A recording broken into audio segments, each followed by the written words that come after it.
Fala, carequetes e carequitos, tudo belezinha?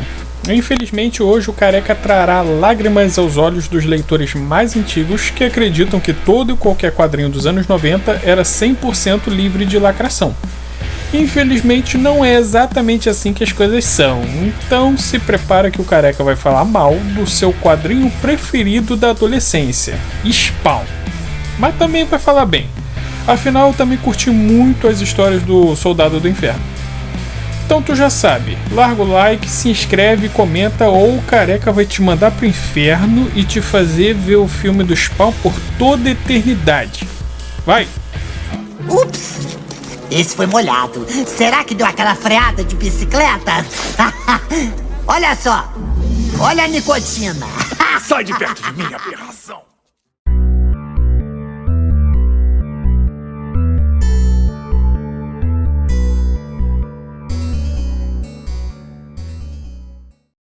Spawn é uma daquelas obras fruto dos anos 90, onde tudo era muito dark, violento e de moral dúbia.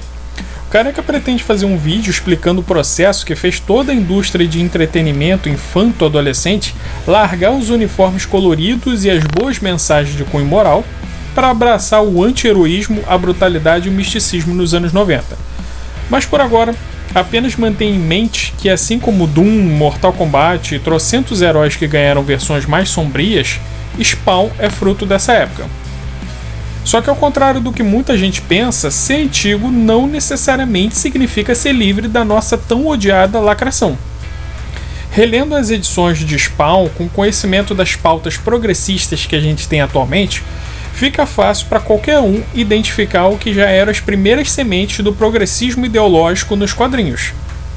Para quem não conhece, o Spawn conta a história de Al Simmons, um soldado extremamente eficiente, ou seja, que matava pra caramba, e que é vítima de uma armadilha do seu chefe e acaba assassinado.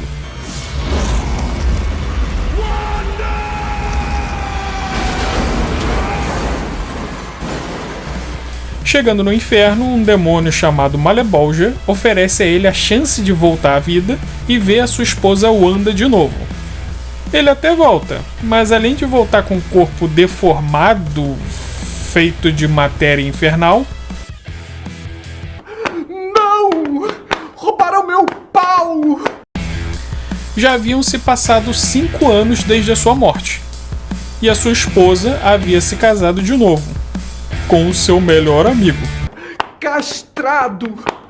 Canalha! Catástrofe! O pesadelo só começou. Como dito antes, Spawn é puro suco da década de 90. Nessa época, toda a indústria de entretenimento estava explorando conceitos, digamos, mais adultos e menos infantis. Então sai o herói de roupa colorida e defensor da justiça e entra o anti-herói de preto com a moral dúbia. Então nada mais perfeito para essa época do que um herói, entre aspas, que é um soldado do inferno e tem que lutar contra Deus e seus anjos. Não que em Spawn os demônios sejam representados como bonzinhos, aliás, essa é uma das características do quadrinho. Lá quase ninguém é bonzinho. Mas ao longo da obra existiram vários personagens que demonizavam religiosos e a igreja em si, como Maldição, por exemplo. O próprio fato do herói ser um demônio e lutar contra anjos já é em si um sinal dessa relativização do cristianismo em relação ao bem e o mal. Percebam que frequentemente os maus exemplos são a caricatura clássica que a esquerda faz de nós conservadores. Cristãos devotos de dia, mas pecadores de noite. Existe também muito proselitismo contra armas e também alguns discursos raciais extremistas. Em uma determinada edição sobre a KKK, Spawn diz que todo homem branco usa sua posição de poder para oprimir negros. Uma frase que poderia muito bem ter sido escrita hoje em dia, em plena era do Black Lives Matter. Aliás, isso é algo bem estranho de se ouvir vindo de alguém que convive com mendigos brancos diariamente, né? Existe também a questão de que apenas mulheres são permitidas no céu, como se o mal fosse exclusividade dos homens, e até mesmo Deus é representado como uma figura feminina. Aliás, na saga do Armagedon aparece uma figura chamada a Mãe, que na verdade seria uma entidade acima de Deus, não me pergunte como isso, embora isso tenha sofrido um retcon quando o Todd McFarlane voltou aos roteiros da revista. Enfim, a intenção desse vídeo não é desabonar Spawn totalmente. Apesar de não ser nenhuma obra-prima, ela é uma revista boa de se acompanhar, principalmente se você curte os desenhos do Greg Capullo. Mas é importante frisar que não é porque ela é antiga, ou seja, anos 90 e 2000, que ela é totalmente livre de lacração, como alguns acreditam. Muitas pessoas associam politicamente correto com não violência, que os progressistas costumam passar a mão na cabeça de bandido. Então, quando as pessoas veem um herói que é violento com criminosos, elas automaticamente entendem isso como sendo algo anti-lacração. E isso é errado, porque nada impede do cara ser violento, mas a obra ter várias mensagenzinhas políticas de esquerda. The Boys que o diga. E o que você fez com o Raymond Tucker? Bom, ele era um criminoso. Ele estava desarmado! Você teria feito a mesma coisa com um cara branco em Mill Hill? Eu vou onde o crime está. E acontece que o crime está nos bairros negros. Isso não é culpa minha. Em Spawn, você vê ele sendo violento com pais conservadores que batem nos filhos, extremistas cristãos, supremacistas brancos. Mas e um revolucionário comunista assassino? Tem? Não. Aí não tem, né? Bom, pelo menos ele passa o rodo em um amigo do James Gunn. Talvez o nível mais baixo que o ser humano consiga descer seja esse crime, que eu vou evitar falar o nome, mas que vocês imaginam qual seja.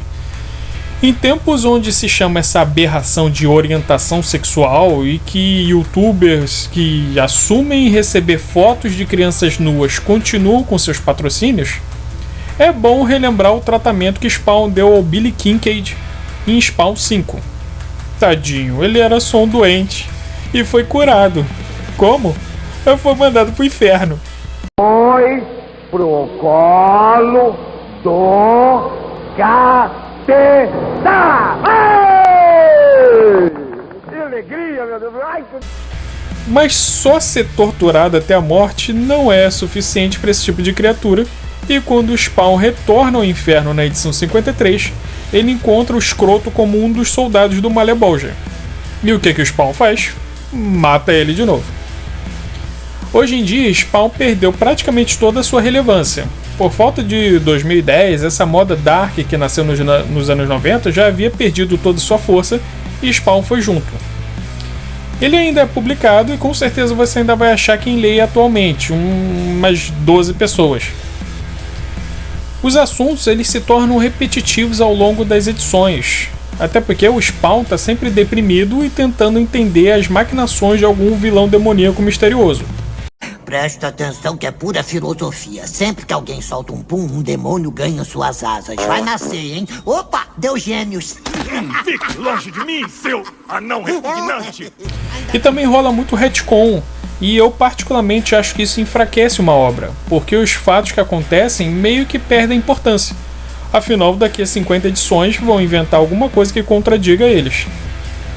E um detalhe que me desanima muito de ler Spawn atualmente é que o McFarlane meteu a boca do Venom. Todo mundo sabe que o Spawn tem muito do Venom, outro personagem clássico criado pelo Big Mac, que assim como o Soldado do Inferno também usa um uniforme vivo que é um simbionte. Mas daí a meter uma boca cheia de dente com um linguão já é muita cara de pau. Eu, aliás, sou um dos poucos que acha que o primeiro uniforme do Spawn, com a capa inteira e as luvas vermelhas, era muito melhor que o moderno. A maioria curte o que veio depois por ser mais agressivo e intimidador, mas o primeiro tem um quê de Drácula e me atrai justamente por ser algo mais super-heróico mesmo. O segundo, pra mim, é muito banda de black metal pro meu gosto. Pra mim, a capa esfarrapada tirou o charme gótico do personagem, que eu tanto me amarrei quando eu vi o jogo de SNES pela primeira vez.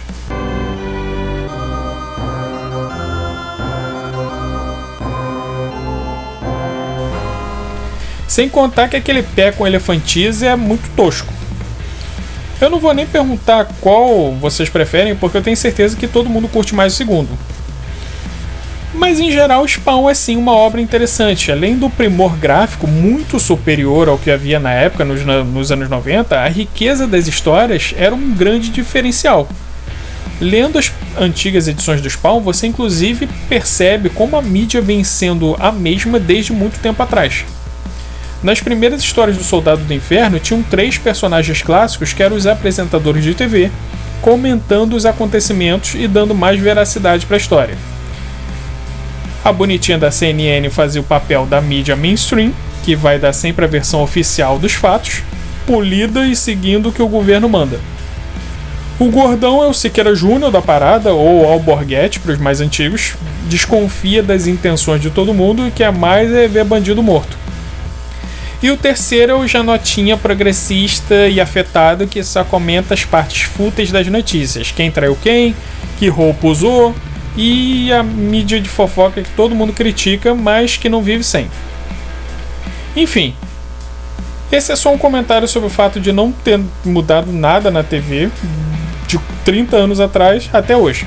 Iowa communities. Mid-Michigan communities. We are extremely proud of the quality, balanced journalism that CBS 4 News produces. But we are concerned about the trouble and trend of irresponsible, one-sided news stories. Ao meu ver, Spawn funcionaria melhor se fosse uma obra fechada, como um mangá. Ou se o McFarlane abandonasse totalmente o Al Simmons e contasse as histórias dos outros Spawns. E sim, eu sei que ele tentou fazer isso, mas o Al sempre acaba retornando.